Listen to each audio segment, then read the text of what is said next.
Hello students, आओ चलो Mukati commerce institute की ओर। आज हम आपके सामने कॉरपोरेट अकाउंटिंग से रिलेटेड चैप्टर लेकर आए हैं, जिसे समामेलन के पूर्व व पश्चात का लाभ या हानि कहते हैं।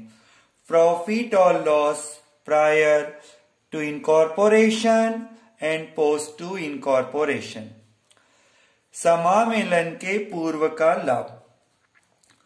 कंपनी के अस्तित्व में आ जाने के पूर्व का लाभ समामेलन के पूर्व का लाभ होता है। यह चालू व्यवसाय के क्रय तिथि से समामेलन की तिथि तक का लाभ होता है। सेकेंड पॉइंट है समामेलन के पश्चात का लाभ। समामेलन की तिथि से कंपनी अस्तित्व में आती है, अतः समामेलन तिथि से प्रथम वर्ष के अंतिम तिथि तक का लाभ समामेलन के पश्चात का लाभ होता है। अब समामेलन के पूर्व पश्चात का लाभ ज्ञात करना। इसके लिए हमें एक फॉर्मेट बनाना होगा। Statement of profit and post incorporation profit oblique loss. यहां पर हमने 4 कॉलम अमाउंट्स के लिए बनाए हैं और फर्स्ट कॉलम पर्टिकुलर्स का रहेगा। Particulars total amount, ratio prior to incorporation, post to incorporation. इसके लिए सर्वप्रथम ग्रॉस प्रॉफिट लिखना होगा लेस एक्सपेंसेस। ग्रॉस प्रॉफिट में से जो भी एक्सपेंसेस है लेस कर देना है, तो फाइनल आंसर होता है नेट प्रॉफिट।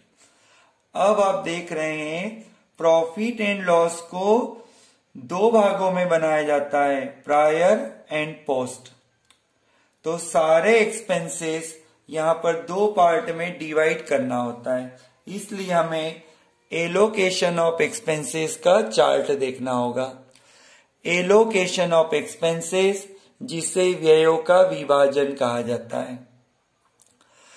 अब यहां पर कुछ एक्सपेंसेस ऐसे होते हैं जो टाइम रेशो में डिवाइड होंगे, कुछ एक्सपेंसेस सेल्स रेशो में डिवाइड होते हैं और कुछ expenses post to incorporation period में इंक्लूड होते हैं।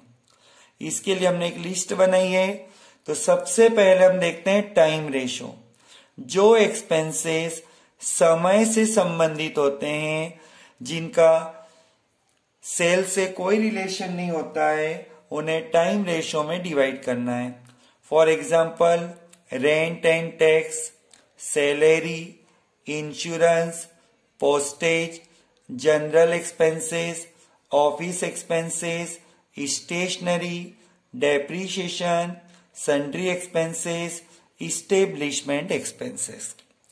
अब ऐसे एक्सपेंसेस जो सेल्स पर डिपेंड होते हैं, इन्हें सेल्स रेशो में डिवाइड करना होगा, जैसे selling expenses, commission, carries outward, travelling expenses, advertisement, bad debts, discount allowed.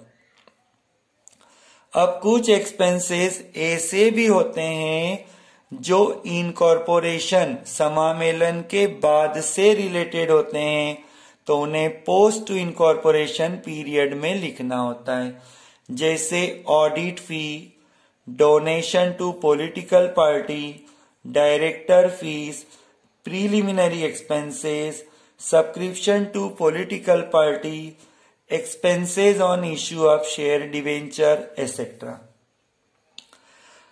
एक ग्रॉस प्रॉफिट भी ऐसा होता है जो सेल्स रेशो पर डिपेंड होता है। ग्रॉस प्रॉफिट इनकम होता है।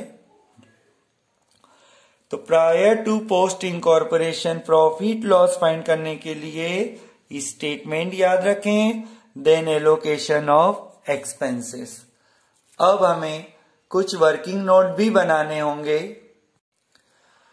अब वर्किंग नोट में हमें नंबर 1 टाइम रेशियो फाइंड करना होगा, जिसके लिए परचेज डेट, इनकॉर्पोरेशन डेट और एंडिंग डेट को यूज किया जाता है।